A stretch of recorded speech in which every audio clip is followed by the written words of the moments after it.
Hi అండి. Welcome back to my channel Telugu food and fashion. ఈరోజు మీకు ఎంతో టేస్టీ అయిన నీటిలో అప్పడాలని ఎలా తయారు చేసుకోవాలో చూపించబోతున్నానండి. ఎండ సహాయం లేకుండా నీటిలో ఎలా రెడీ చేసుకోవాలో చూపించబోతున్నాను.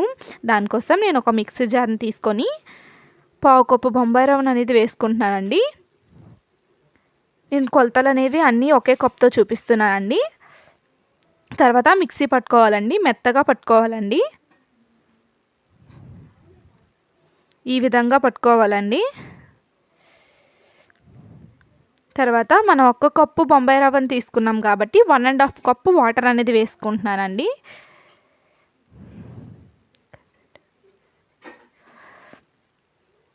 వన్ అండ్ హాఫ్ కప్ అనేది వాటర్ వేసుకున్నానండి. నేను మొత్తం మెజరింగ్ అనేది ఈ కప్తోనే చూపిస్తున్నానండి. తర్వాత మళ్ళీ మిక్సీ పట్టుకోవాలండి.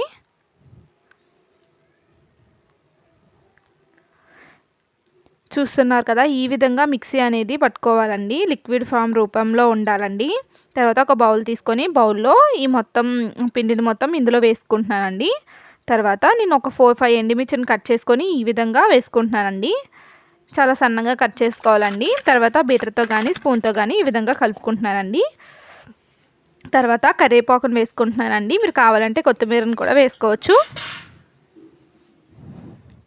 వేసుకొని ఈ విధంగా బీటర్ సహాయంతో నేను కలుపుకుంటున్నానండి. తర్వాత ఈ విధంగా ప్లేట్లు అనేది చూసుకోవాలండి మనం ముందే అప్పడాలు వేయడానికి. తర్వాత ఒక బౌల్లో వాటర్ వేసుకొని హై ఫ్లేమ్లో పెట్టుకొని ఈ విధంగా స్టాండ్ అనేది పెట్టుకుంటున్నానండి. ఒకసారి మనం తీసుకున్న ప్లేట్స్ అనేది ఇందులో పెట్టుకోవాలండి. వాటర్ ఎక్కువైతే మరీ తీసేయాలండి. తర్వాత ఈ విధంగా ప్లేట్ పెట్టుకొని ఒకసారి పిండిని అనేది కలుపుకొని వేసుకోవాలండి. ప్రతి ఒక్క అప్పడానికి కూడా పిండిని కలుపుకుంటూ వేసుకోవాలండి. కలుపుకోకుండా వేస్తూ ఉంటే అప్పడాలు అనేవి సరిగ్గా రావండి మనకి. తర్వాత ఒక బౌల్లో వాటర్ వేసుకోవాలండి. చల్లగా వాటర్ వేసుకొని ఈ విధంగా ఉడికిన తర్వాత ఆ ప్లేట్ అనేది ఇందులో వేసుకోవాలండి. వేసుకున్న తర్వాత స్పూన్తో కానీ చాక్తో కానీ ఈ విధంగా అడ్జస్ట్ చేస్తే చాలండి, వచ్చేస్తాయి అప్పడాలు అనేవి. లేదంటే మెల్లిగా అడ్జస్ట్ చేస్తుంటే వచ్చేస్తాయండి. తర్వాత మనం ఇలా తీసుకున్న అప్పడాలు అనేది చున్నీ మీద కానీ కవర్ మీద కానీ ఎందు మీదైనా ఆరబెట్టుకోవాలండి. ఆరబెట్టుకున్న ఒక 4-5 అవర్స్ తర్వాత ఈ విధంగా అప్పడాలు అనేవి ఎండిపోతాయండి. ఫ్యాన్ కింద పెట్టుకోవాలండి. ఎండలో పెట్టాల్సిన అవసరం లేదు. ఈజీగా చేసుకోవచ్చండి. ఎంతో టేస్టీగా కూడా ఉంటాయండి.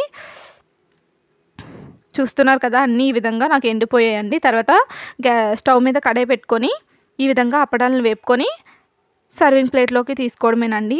ఎంతో టేస్టీగా ఉంటాయండి. అంతే అండి, ఎంతో టేస్టీ అయినా నీటిలో అప్పడాలు రెడీ. మీరు కూడా ట్రై చేయండి, చాలా టేస్టీగా ఉంటాయి. Thank you for watching.